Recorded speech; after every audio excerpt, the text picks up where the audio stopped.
Okay, so welcome back to Life Talks 2020. We're very excited to have you all here, and we're excited to welcome Tabitha from We Need a Law to share with us and present. And again, we'll take your questions in the Q&A and have a bit of a question period with her, and then a panel discussion. So Tabitha, take it away. All right, thank you so much, and thank you everyone for being here. So I'm gonna, take up your time here for the next half hour or so, maybe 40 minutes. And when I was kind of preparing for this, I kind of realized that I kind of have two speeches to give here. So I apologize; it's going to come across as two separate talks, and that's really because there was something I wanted to talk to you about before COVID-19 sort of took over our lives right now. There was the fact that we had an actual abortion law in Parliament right now, the sex-selective abortion, and I still do really want to go through that, what it means, what sort of place it in the history of abortion law here in Canada. So that's what I'm going to do in the first half of my presentation. And then in the second half, I want to share with you really what's been on my mind and on my heart for the past couple weeks, which is, what does it mean to be pro-life in the midst of COVID-19? What is in this new world that we're in these unusual times? Well, what does that mean for us as a pro-life movement? So I'm going to do that sort of in the second half. So I'm going to start off, though. I really wanted to start off with, like, as I said, the very exciting news that we had earlier this year, which is the fact that MP Kathy Wagenthal introduced the sex-selective abortion law. I'm just going to get my PowerPoint up in here going and sharing my screen with you. There we go. All right. So this was on February 26th. She introduced this law into Parliament, and this was a very huge moment for the pro-life movement, and something we at We Need a Law, we really took time and just celebrated just how exciting it is. And we're also encouraging all of you in the pro-life movement to really get passionate about this law, to start talking about it, start talking to your representatives, your neighbors, and just really getting the word about how much we need to support this law. But why? Why is this so exciting? Why is this a law that we should really be passionately advocating for? And that's kind of where I want to start, because you see, this law didn't come out of the blue. And to understand why it's so important, we have to understand how we got here. So I want to go back actually just about 30 years and talk about Dr. Henry Morgentaler. So he was an abortionist. He performed thousands of illegal abortions prior to 1988. So in 1969, Canada gets its first abortion law. Prior to that, it was completely illegal. In 1969, it was allowed if a therapeutic abortion committee approved an abortion. So basically that meant if a pregnant woman wanted an abortion, she would have to go to this therapeutic abortion committee, which was made up of healthcare professionals appointed by a hospital, and they would decide whether continuing the pregnancy would likely to endanger her life or her health. So that was what the law was prior to 1988. Now, Dr. Henry Morgentaler, he didn't like that law. He wanted to be able to perform more abortions. So when he was charged criminally with performing illegal abortions, he welcomed the opportunity to actually challenge the entire constitutionality of that 1969 law. So I want to spend a little bit of time on what that Supreme Court decision actually decided. And I'm doing that because there's a lot of claims about what this case did and didn't do, and what it means for abortion law now and today. I'm sure you've all heard abortion is a right, or the Supreme Court said Canada shouldn't have an abortion law, things like that. Those are all, misinterpretations of what the Supreme Court actually decided. One of the reasons why there's a lot of confusions about what was decided is because the Morgentaler decision, while being one Supreme Court decision, was actually 4 different decisions. So this is the breakdown of how the 7 Supreme Court justices decided in the Morgentaler case. So what you'll see there is there were 4 different reasons. 5 of the justices, for 3 separate reasons, decided to strike down the abortion law. And then there was a dissent. They would have upheld the abortion law, and that was 2 of the judges. So while we have a clear result in this case, the previous abortion law was unconstitutional, according to the Supreme Court, it's very unclear as to why it was unconstitutional. You have to kind of look at the various decisions. You have to qualify whatever findings you come saying, this is what this decision said versus what that decision said. And so that it's very unclear what it exactly means for an abortion law going forward. So there are 3 takeaways that I want you to get from this decision. The first is, and this is true across the board, all 4 decisions, all of them were not considering abortion generally. They weren't discussing the morality of abortion. They weren't discussing when preborn human rights come into play. They weren't discussing what a woman's right is in the situation. That's not what they were doing in this case.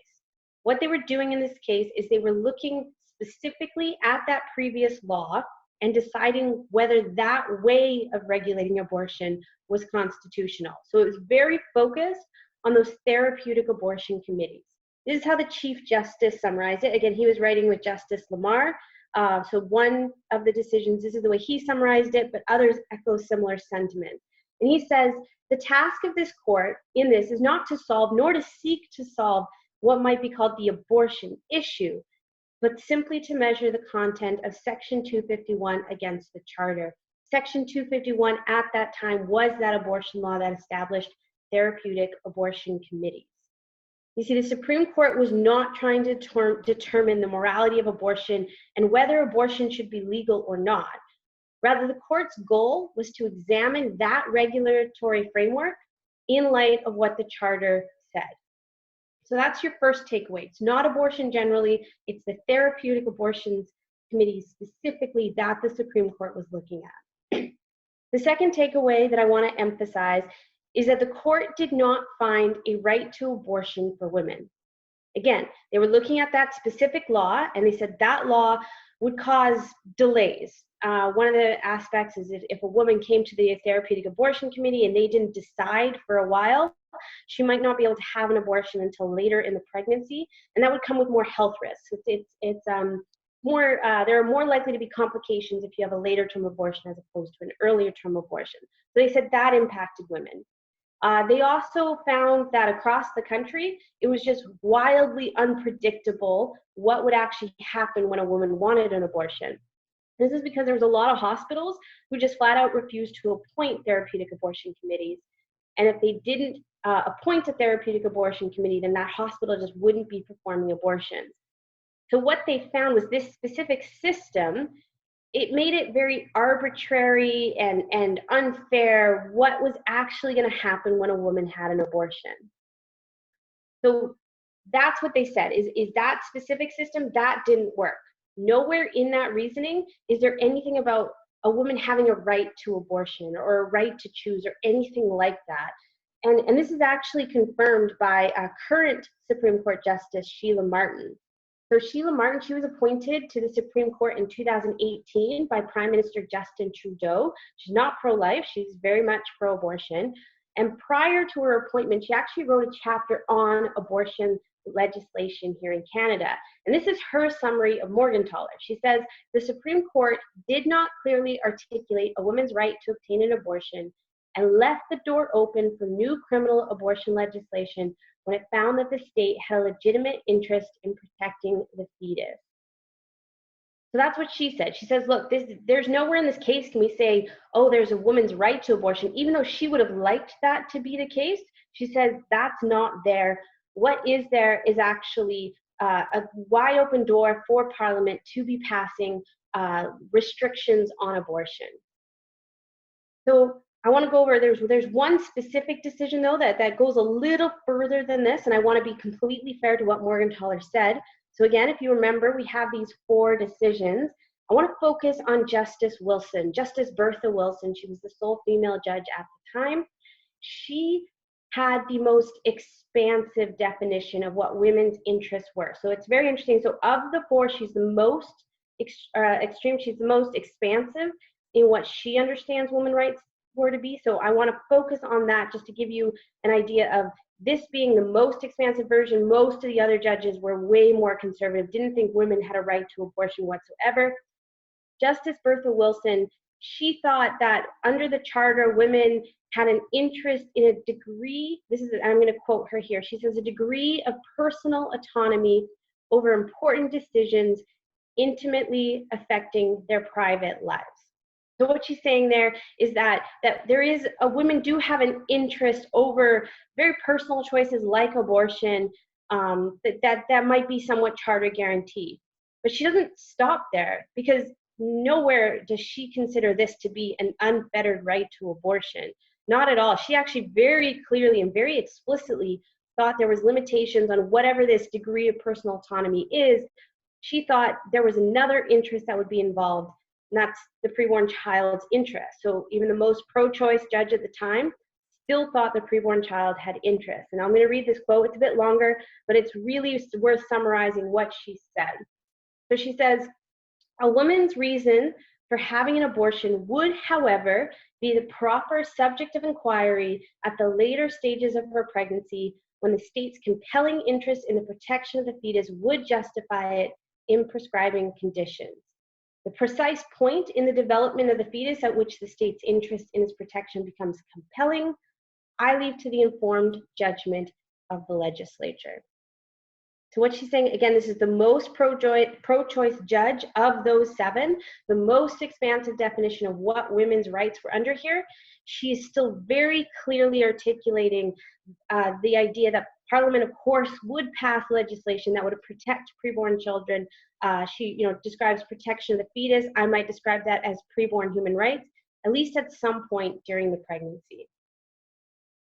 So those are the three things then that I want you to get. I'm just going to quickly summarize them, making sure that we're fully on board with what Morgentaler said. So number one, Morgentaler was about a specific abortion law, those therapeutic abortion committees. That's what it was about, not about abortion generally. Number two, Morgentaler did not establish a right to abortion. Most of the judges were very explicit in that they found no right for women to have abortions. The most expansive one still found that that had limitations. Number three, all the judges were very clear that they expected Parliament to pass an abortion law. They never thought we'd be left with no abortion law. They were just striking down the specific law that was there previously. So that is your whirlwind summary of Morgentaler. These are really important points. I want you to be empowered to be able to talk about this case. This is what the case actually decided. Again, always remembering that there are 4 decisions. It's a complicated decision. These are key takeaways that you can take away from every one of the decisions in the Morgentaler case. So that's kind of where we were left, right? So since 1988, Canada has had no abortion law, not because the Supreme Court said we couldn't have an abortion law, but because Parliament was unable to pass a new one. Many of you might know of the 1990s bill that ended up failing in the Senate. I'm not going to go over that much. If you want more information on that, I highly recommend checking out the documentary, The Missing Project. They go into depth into what happened there and what the pro-life movement's involvement was. But since then, there's been no real case. There's been no real attempt at passing a new law since that early 1990s. Now, there have been a number of private members' bills, but there is nothing more on that at this point. So we've been left with no abortion law. I'd always like to stop and take a minute to just make sure that sinks in, that Canada has no abortion law, and make sure we know what that actually means. Because the number one response that I get is, oh, but my hospital won't perform it after this point, or no, you can't get one that late term, or anything like that. There's all sorts of, people don't believe it's true that Canada has no abortion law. So I always like to stop and take a minute and just tell a story just that clearly illustrates what it means to have no abortion law here in Canada. So the story I'm going to tell it's one that was in the news. You can Google it and find all the information on the story.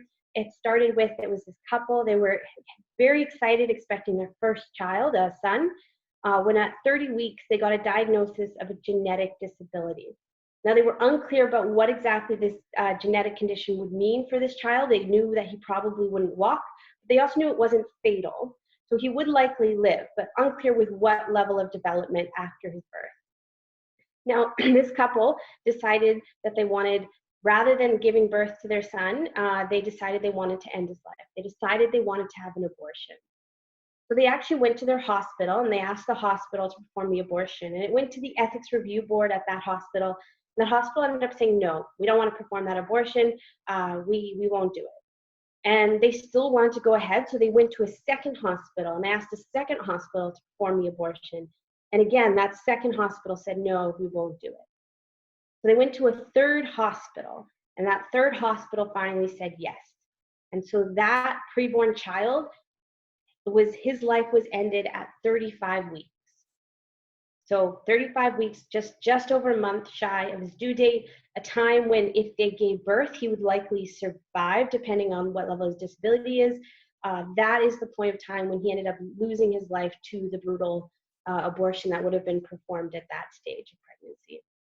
Now, this again, as I mentioned, it hit the news, and all sorts of people were commenting on it. And the one that I found particularly notable was the health minister in Quebec. He was very upset about this case, very upset.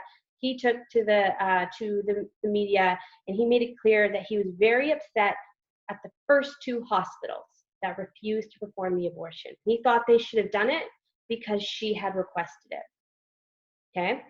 When I say Canada has no abortion law, I mean Canada has no abortion law. There were no legal repercussions on anyone for having that abortion performed at 35 weeks. And in fact, there was political support in ending that child's life. Canada has no abortion law. I'm thankful for that there are some hospitals who put limits. I'm thankful for some doctors who won't perform abortions, but there are no legal repercussions for performing abortions here in Canada. Now, that's kind of where we're left. Again, Canada has no abortion law. It also kind of leaves us in a strange predicament in our law, because you see how preborn children are treated. It gets very complicated when you don't want to call abortion out for, ending the life of a child. What about when a preborn child dies in other situations? So right now in our criminal code, what it says is that in terms of homicide, they want to make sure that we know exactly what a preborn child is here. So they say, this is again in the context of homicide. So they're saying for the purpose of homicide, a child becomes a human being within the meaning of this act when it completely proceeded in a living state from the body of its mother. So that's what they're saying. It's like when it comes to homicide, if you have a dead preborn child, it only becomes a human being. It's only homicide if it was born alive first. So the question is what does that mean when a preborn child is murdered? And I mean even apart from abortion, just in a general crime sense. Well, that's what happened with Cassie and Molly. You see, Cassie was 7 months pregnant with her daughter, which she had named Molly, when she was found dead in Windsor, Ontario in 2014. And you had two victims, Cassie and Molly, but only one criminal charge. And so in 2016, MP Kathy Wagenthal, you'll remember her name from the beginning, she went ahead and she introduced a private members bill that would address this situation. So what this private members, Cassie and Molly's law, what it would have done is it would make it a separate offense to cause injury or death to a preborn child in the event of the mother to be being killed. So basically you have two victims, you should have two criminal charges. Now, nothing about this would have addressed abortion. This was only relating to cases where there was a criminal act against both mother and child.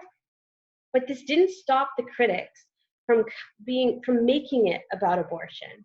So prominently, Joyce Arthur, who's the director of the Abortion Rights Coalition of Canada and a very prominent pro-abortion activist, she was very opposed to this law. Even though it had nothing to do with abortion, she was very opposed to it. And this is her reasoning why. And I think this is a very interesting point that she makes. She says, if the fetus are recognized in this bill, it could bleed into people's consciousness and make people change their minds about abortion. So she was worried about this bill, even though this bill had nothing to do with abortion, she was worried that this bill would bleed into people's consciousness and make them think differently about what a fetus, what a preborn child is. You see, the pro-abortion side, they're very frightened of any pro-life law, even if that law has nothing to do with abortion, even if it just mentions the preborn child. You see, they're worried that any law are going to make Canadians stop and think about the topic, stop and think about what a preborn child is, and stop and think about abortion. And that's why we support any law that is at all making this issue a spotlight in Canada, because we want it to bleed into their consciousness. We want to make them think about what is going on when abortion is taking place. We want them to think about what a preborn child is. And so back to where we started, earlier this year, MP Kathy Wagenthal introduces the Sex-Selective Abortion Act. It's the first bill to specifically mention abortion in almost 15 years. It doesn't ban all abortion. It doesn't change the fact that our criminal code says for the purpose of homicide, a child becomes a human being when it's born.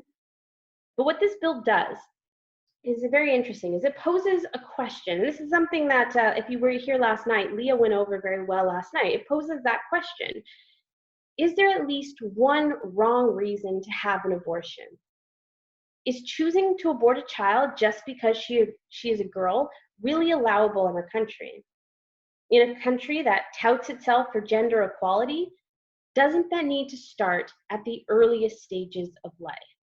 Shouldn't we all be opposed to sex-selective abortion? That's the question that this law puts forward. So let's take a moment to talk about why this is such an important issue here today. A sex-selective abortion is an intentional termination of a pregnancy based on the predicted sex of the preborn child. Now, MP Kathy Wagenthal's bill, it can be, sex-selective abortions can be either against males or females, but this topic does have a context, and that context is hundreds of, at least 100 million missing girls due to sex-selective abortions around the world. I'm going to focus on the sex-selective abortion of girls, but it's wrong either way. I mean, every abortion is wrong either way, but it's also wrong to discriminate against men, just like it's wrong to discriminate against women. Again, just there's an international context to this conversation that's really important to understand. In fact, the United Nations Population Fund, they actually have this on their website. They say that there are 126 million missing, women and girls were missing in 2010, so that's a decade ago, due to gender-biased sex selection. But the real reason that I'm quoting this is because they're missing a word out of this statement. And this is, you'll find if you go to any of the pro-choice international groups' website, they're always seeming to be missing a word. They talk about, you know, missing women and girls. They talk about gender-biased sex selection, but it's not some vague sex selection that's going on here. We have missing women and girls because of sex-selective abortion. That's what it is. It needs to be called out for what it is. It's not vague sexism. It's not vague sex selection. It's sex-selective abortion. That's the reason why we have missing women and girls around the world. You see, for these international groups, the missing girls have put them in a really tough position. They generally tout abortion as being pro-women, claim I'm very against. But the problem is that abortion here, for them who think it's pro-women, all of a sudden it's being used against women. So I want to be clear, we have missing girls, not for vague selection, but because of sex-selective abortion. How can something that is supposed to be pro-woman also actively discriminate against women? Now, these international groups like the United Nations Population Fund, they want to claim that it's other sexist practices around the world that lead to sex-selective abortion. They want to say it's, you know, certain practices in certain places or certain cultural trends, and it's only tied to those. If we just got rid of those sexist practices, things like dowries or things like the fact that in some places women can't inherit, they say if we get rid of those, then this problem will go away. But the problem is the stats don't show that out. You see, sex-selective abortion around the world is not tied to any particular tradition, any particular culture, nor any geographic location. It's not a Chinese problem, it's not an Indian problem, it's not even uniquely an Asian problem. It's around the world we're starting to see this disturbing trend. It's not tied to a tradition, a culture, or geographic location. What this missing girls is tied to always is abortion. This is something that actually, there's a pro-choice author, her name is Mara Hvistendahl. She actually wrote a Pulitzer Prize-winning book on this topic. And this is what she had to say just about where sex-selective abortion is happening. She says, sex selection happened among Hindus, Muslims, and Christians, among ethnic and political rivals, in economic powerhouses, and in countries just on the cusp of development. It's sex selection is a problem because of sex selective abortion. You cannot address it by addressing anything else. It needs to be called out for what it is. It's also a Canadian problem. This is something the Canadian Medical Association of Journal has done a series of articles on about the fact that we're starting to see this practice happening here in Canada. And we have a Canadian Charter of Rights and Freedom that guarantees equal treatment and benefit under our law regardless of sex. But in order for that guarantee to be effective, we need to start at the earliest stages of life. And sex-selective abortions strike a blow to the foundation of this commitment to gender equality. And so regardless of our views on abortion, all of us who treat equality seriously should unite in supporting the sex-selective abortion law. And that's really our call. That's really our call, is us who are pro-life and those who are pro-choice but also pro-women. We can actually unite on an issue, again, with that broader picture of allowing it to bleed into the consciousness of Canadians and getting them to think about abortion. This is a great place to start. It's a great place to start because 84% of Canadians in a recent poll said they would support a law like this. So this is a great place to start that conversation and allow it to bleed into their consciousness. So that's really what I have to say about the current state of the law and the current what's going on there. I do want to now transition again. Like I said, I have kind of two speeches, but that's because since I wrote that first one, life's changed quite a bit. Life's changed quite a bit for me, and I'm sure it's changed quite a bit for you. Now, last fall, I did a speaking tour where I talked about what progress meant for the pro-life movement. It's easy sometimes for us to look at this issue of abortion and maybe a little cynical or a little depressed. We've had no abortion law here in Canada for the past 30 years, and we have 100,000 preborn children who lose their lives to abortion. That's also 100,000 mothers who are impacted by abortion. That's also 100,000 fathers, which I was very thankful for Scott for going over that very important aspect of the pro-life message. Now, this refusal to acknowledge the humanity of the preborn child it's got consequences that impacts all of society. And that's why the pro-life movement exists, is because we see this problem and we want to see this change. And so last fall, when I was talking about this, and I still wholeheartedly believe this, that in this movement, we are making progress. But we're talking about a long game. You see, we're here to permeate a culture that has been left to think that abortion is somehow pro-woman. And we want to see that change immediately. But progress takes time and progress takes effort. And so instead of looking for those big dramatic moments, those big dramatic changes, what I encourage us all to do is to look instead for the small acts of faithfulness. Small acts of faithfulness. And you can find them. That is where the progress is happening, is the small acts of faithfulness that's happening across this country. Small acts of faithfulness by people like you, by just the millions of pro-life Canadians, again, across this country. And I wanted to talk about that point because right now we're in very interesting times. For myself, I had big plans this spring in terms of my work. There were lobby meetings I had planned that got canceled. Obviously, I was supposed to speak here at this conference, which thankfully was able to go online. Other conferences just were canceled outright. It was only a couple days in which all those plans that I had made just sort of disappeared. Now, I still actually count myself as one of the most fortunate ones here in this country. I can still work, even from my parents' home in BC, where I've temporarily moved in here. I'm also young and healthy and probably don't have much to worry about personally when it comes to COVID-19.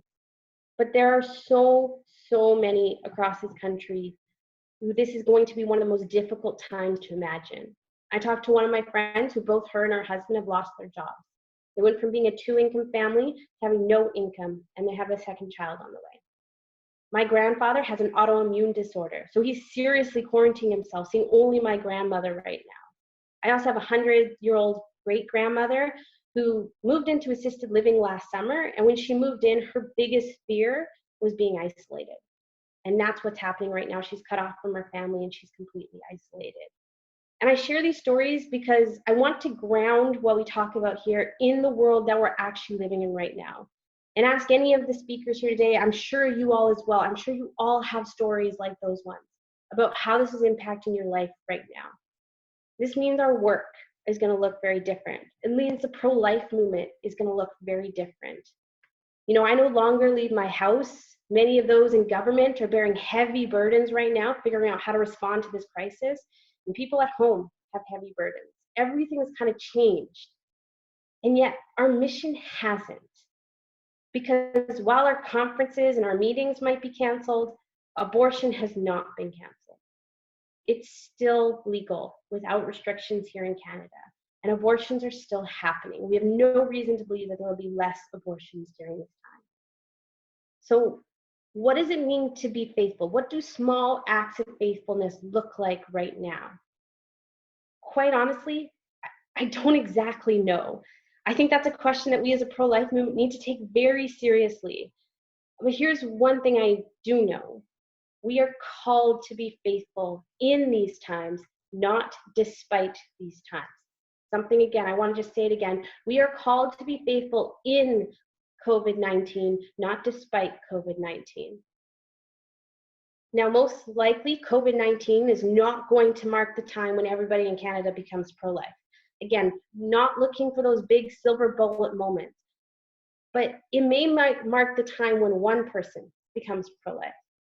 Again, those small acts of faithfulness, that's where the real progress is in this movement. Maybe that person was just scrolling through YouTube because they had nothing better to do and they stumbled across Leah's speech. Maybe it will mark the time when this issue goes from being a hypothetical, yeah, of course I'm pro-life, to something that a young person becomes passionate about and decides to dedicate the rest of their lives to. Maybe that person is your son or daughter who you just sat down and talked about this issue with for the first time in a real in-depth way about why it matters so much that we care for the most vulnerable among us. Maybe this is a time where a politician softens towards the pro-life viewpoint. And maybe that's just because someone that they know, who they know is pro-life, just showed compassion to them in this time. Small acts of faithfulness matter in these times just as much as in any other time. And I don't know what every small act of faithfulness looks like. I'm every day, I'm trying to figure it out on my own as we enter this uncharted territory. But I do know that we cannot just look at our pro-lifeness as being only for the good times. If we really believe what we say we believe, if we really believe that abortion is a gross human rights violation, if we really believe that it is fundamentally harmful for the preborn child, for the women, for the fathers, then we would never go a day without looking for a way to be faithful to this calling, not despite our circumstances, but in our circumstances. As I say, this is still a question that I'm very much wrestling with. I'm praying about it every day, about what it looks like to be faithful in this time. And if you have ideas on what that looks like, I'd love to hear them. But I guarantee you there is opportunity right now. We need to be creative and we need to be faithful in what we're doing. So I want to share a few thoughts kind of how we're working through it at We Need a Law, what we're thinking about for this time of COVID-19. One of the things that we're thinking about is the strange way in which our world has adopted pro-life reasoning right now. All of a sudden, those who talk about my body or my choice, or those who emphasize their personal autonomy, are being shamed and ostracized because of the way that impacts the most vulnerable in our midst. All of a sudden, we're being told that it's worth everything to save a life, and that every life is worth living and worth saving. And I think we can encourage our culture. We can say, you're absolutely right, that we have no right to harm others just to do what we want with our own bodies. We can say, like, yes, absolutely, we think there is a time to restrict personal autonomy in order to better those who are most vulnerable, those who are most dependent in our midst. And we can point to them that that's exactly the same thing that we're trying to do for preborn children. And then the next thing, that other thought that we've sort of been working out is just sort of what does political action look like right now? Obviously, if I was at the Halton Alive conference as I planned, I actually had postcards. I was going to encourage everyone to send a postcard to their MP. That's not very possible right now. But there is still a way to be faithfully political active in these times, not despite these times. Again, not ignoring what's going around us, but in these times to be faithful to this call. So even before COVID-19, we knew we weren't going to pass abortion laws overnight. We know that even the sex-selective abortion bill is a very long shot to get the support that it needs. And it's going to take a lot of time, and it's going to take many, many small acts of faithfulness to make progress here. So even before COVID-19, if you want to see that type of progress, you're not going to see it on the front pages of the newspaper. You're not going to see it broadcasted on your TV. You're going to have to actually come closer to see those things. Now, closer, I still mean 7 feet away, but closer, maybe more metaphorically at this point. So you're going to have to use your voice to where people can hear it. You have an opportunity to do this, to engage with your MP right now. The reality is, most politicians, even if they're personally pro-life, they're going to be reluctant to discuss matters like this. But with small acts of faithfulness, you can encourage them. You see, what I'm asking you to do is engage in a small act of faithfulness by reaching out to your representative. That can be your member of parliament, it can be your member of provincial parliament. Even municipalities right now are really under a lot of stress. And the general rule that you should remember is what we always say when it comes to lobbying is relationship first, policy second. This is true just generally in your interactions with those around you. People remember more how you made them feel rather than what arguments you said. So what I'm asking you, and this is very serious, I'm charging you here today, is to phone your MP or to write them an email just encouraging them in this time. If you're a person of faith, and tell them that you're praying for them. This is a time when showing that compassionate side of who we are, encouraging them that defending the most vulnerable is a really important aspect of what we're doing. If this is maybe the first time that you're writing to your MP, this is a great time to introduce yourself. Start building that relationship. Become someone that they hear from regularly. Bring up something like the sex-selective abortion bill. Eventually, maybe not in your first communication, but maybe in repeated ones. Let them know that this is something that you're also really passionate about, and ask them to support it. Because you see, we need to be faithful, not just because it is our will, but out of obedience to a God who calls us to work for justice for the orphan and the widow. And that's true in COVID-19, just like it's true outside of COVID-19. And with small acts of faithfulness and his blessing on our work, we can work towards this justice. You're an integral part of this, whether you're talking with those in your home, whether you're talking to maybe people you're reconnecting with over Zoom, whether you're writing social media posts, whether you're writing to your representatives, whatever you're doing, you can engage in these small acts of faithfulness that propel this movement forward. You see, progress is happening here in Canada. It's happening even now. And we're very grateful for your support of our work, but we're also so thankful for your small acts of faithfulness in this time, for all that we're doing as a pro-life movement to try and bring justice here to Canada. So thank you very much. That's the end of my talk. I don't know, Aaliyah, if you want to come on and go from there. Hi, Tabitha. Oh, sorry. We got to put you on mute, off and on there. So thank you so much, Tabitha. That's so great. And folks, Tabitha works for We Need a Law, and I know that while she couldn't bring her postcards today, We Need a Law's website has lots of great resources, if I'm not mistaken, for even just templates on letter writing. I believe you have sort of outlines of how to have a healthy conversation, either in person or over the phone. Where, you know, none of this is about, conservatives versus liberals and that sort of thing. We want to bring any and all politicians into an understanding of what pro-life is really about and why this is important to you as someone that they are meant to represent. So certainly that's why we talk about the legal and government side of things, and we're very thankful to have Tabitha here. Just as we give a few minutes for some questions to come in, I had a couple thoughts while you were speaking, Tabitha, as well, that I just thought I'd share. Tabitha's very right when she says this is a time for us to be thinking about how we can engage and what is the window of opportunity for us. And it was making me think about, how can we all do something within our own sphere of influence? And at Halton Alive, we do have a program called the Church Growth Program. And what we do is we build liaisons into each church who then in turn gather people around them to create life teams. And those life teams just offer changes and programming and different efforts within their church community that are pro-life and are life affirming. It's not about beating people over the head, but it's about engaging your community, and the church is a great space to do that. We want to be an environment for people where they feel safe, whether they're single mom, single dad. It's even looking at your church and saying, hey, do we even have, change tables in the men and the women's, bathrooms, that sort of thing? How do we treat children? What can we do to provide for people? I think during this time of social distancing, we can team up, and a life team can be calling parishioners and saying, how are you doing? Making sure that the elderly have the things they need when it's more dangerous for them to be leaving the house. All of these things during this time send that message that we care and value for people.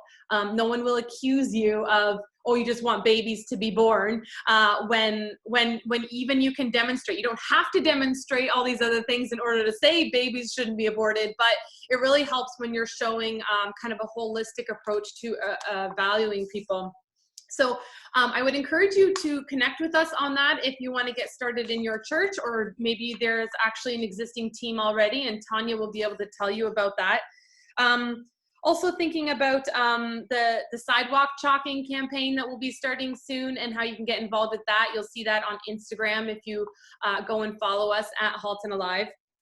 You can call your friends, have some conversations. You've got hours and hours to chat probably, so put a Bluetooth in. And maybe take some time, try crafting a letter to a politician, try saying something, hey, I heard about this, bill that's been brought forward, Bill C-233, and say, hey, this sounds good. I think we should entertain it. I think, talk to them. They're people. One thing I've learned from being in the pro-life movement is that politicians are just average people like you and me who end up getting into politics. They're not way above us.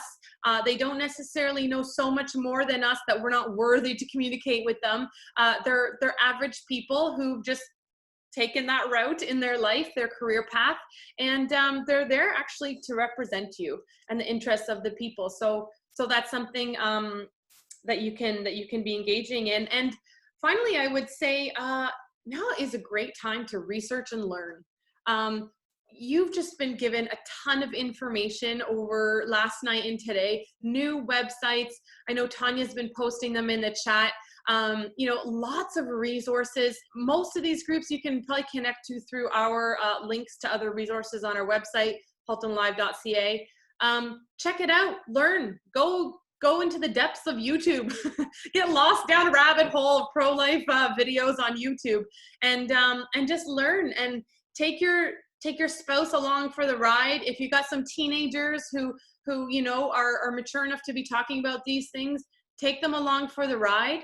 There's lots we can teach our children, and we're looking actually at doing a future webinar on some parenting tips for you with one of our past speakers. So there's lots of opportunity.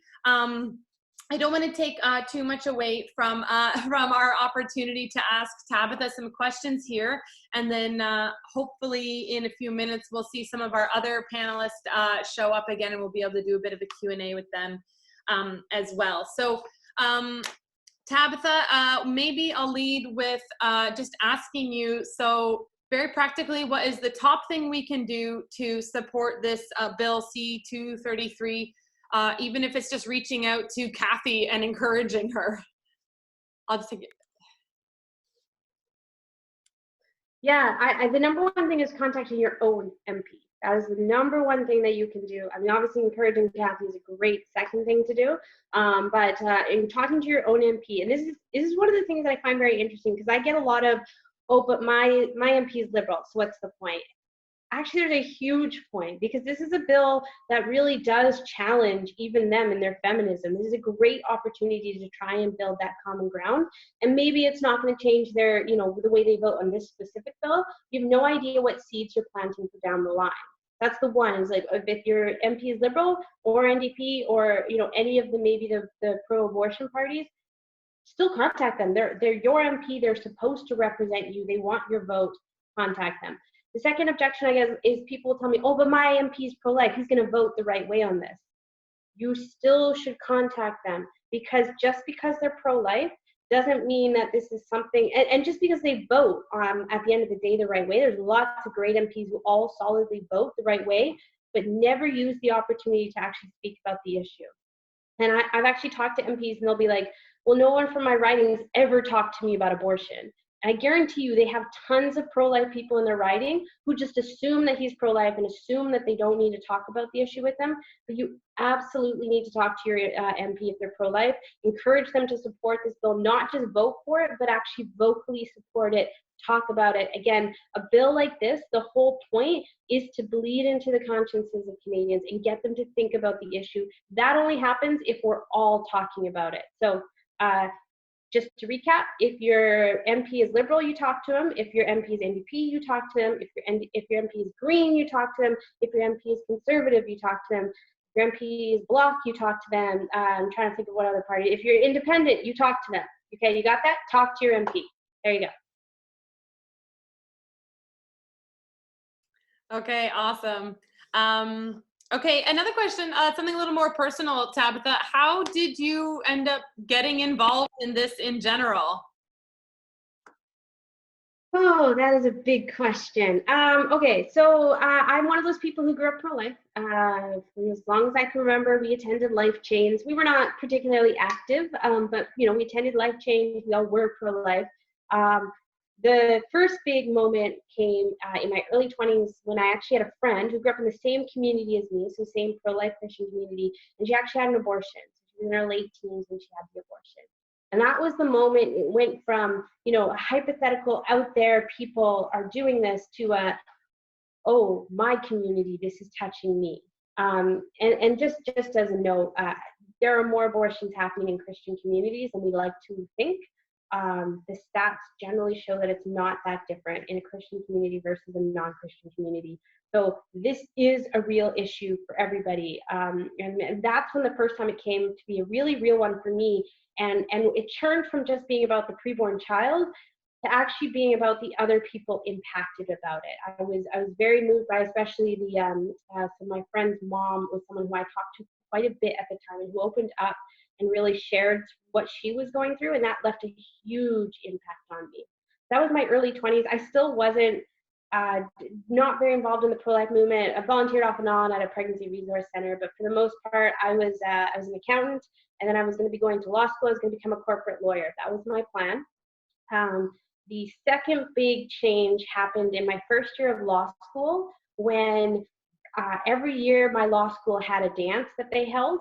And that year that they held it, they called it the I Heart Henry Prom to celebrate Henry Morgentaler. So from my perspective, they were dancing for dead babies. And that blew my mind that that's the way that they were handling it. That it wasn't it's something that unfortunately does happen, but they were actually celebrating what abortion was. And that really shook me and stayed with me. And that's from there, I didn't go directly into pro-life advocacy, but I from that point onward, I was looking to do some sort of human rights advocacy, whether it was around maybe something like religious freedom or parental choice or pro-life. That was where my heart was. And then just the doors opened, the opportunities happened where We Need a Law was looking for someone, and then I was able to get plugged in full time into this work. So that's the quick version of how I got here. Awesome! Wow, thank you so much. That prom is pretty flooring. Here's another question. So how can we respond to people who say things like, well, that's none of my business, or, you're not the one having an abortion. Why do you care so much if other people have an abortion? It's not hurting you. What can we say to that kind of a response? Yeah, I mean, it's always an interesting one because even lawyers will talk like that, which is a very strange thing to talk about in law, which law is all about messing with decisions that maybe don't impact you directly. On a legal perspective, I'll always jump to legal perspective just because that's where I live mostly. When people say, oh, you shouldn't have laws that tell people what they can do with their bodies, I do always tend to ask, like, are you against seatbelt laws then? Are you pro-legalization of all drugs? Are we talking about someone who actually is a legitimate, hardcore libertarian? Or are we talking about someone who just wants abortion to be legalized? So those are different arguments. So then for the most part, people are supportive of laws that impact, maybe don't directly impact themselves. But And then, of course, you just always bring up the fact that no abortion is ever just about one person. There's always a preborn child involved, and law from, the system of law that we have is all based on the fact that everybody should be deserving of equal rights, and especially that we should be speaking out for the most vulnerable, the most dependent, those who can't speak out for themselves. That's sort of one of the fundamental tenets of, the Charter, or a document like the United Declaration of Human Rights. We're supposed to be advocating for the most defenseless, and it would be tough to find a more defenseless group than preborn children today in Canada. Hi, Leah. Hi, Leah just joined us. So we haven't quite started our panel yet, Leah, but we will in just a minute. We're going to wait. I think that Sam and Scott are going to be able to join us as well. I did want to mention to everyone that Tabitha was referencing the fact that within the church, like within the church environment of Christians, that there's very similar rates of abortion. In a lot of ways, I don't have the data to prove it, possibly worse, because there's a lot of stigma around it in the Christian community, and so you're even less likely to reach out because, gosh, you got pregnant, and in some cases, churches treat that pretty roughly. A pregnancy is not a sin, so we need to remember that, and not treat the pregnancy like it's sin, but celebrate the life that God has breathed. If you head over to our website, our church growth program, we actually link to the CareNet study that talks to churches and people within churches who have had abortions, and were you going to church at the time, and it's a whole survey they've done and derived a bunch of data out of there that is usually what people are referencing when they talk about the rates of abortion in the church. So that would be haltonalive.ca/CGP, our church growth program, and on the right hand side you'll be able to see some of those statistics and then connect to that study if you're interested in pursuing that further. So yeah, I want to, I'm not sure, so I don't see Sam or Scott on here just yet. But I want to start by opening it up to Leah and Tabitha, in case anyone wasn't here last night to meet you. Leah, why don't Tabitha and Leah, you guys just sort of reintroduce yourselves as we move into our panel discussion, and let me just stop and start this recording again, okay?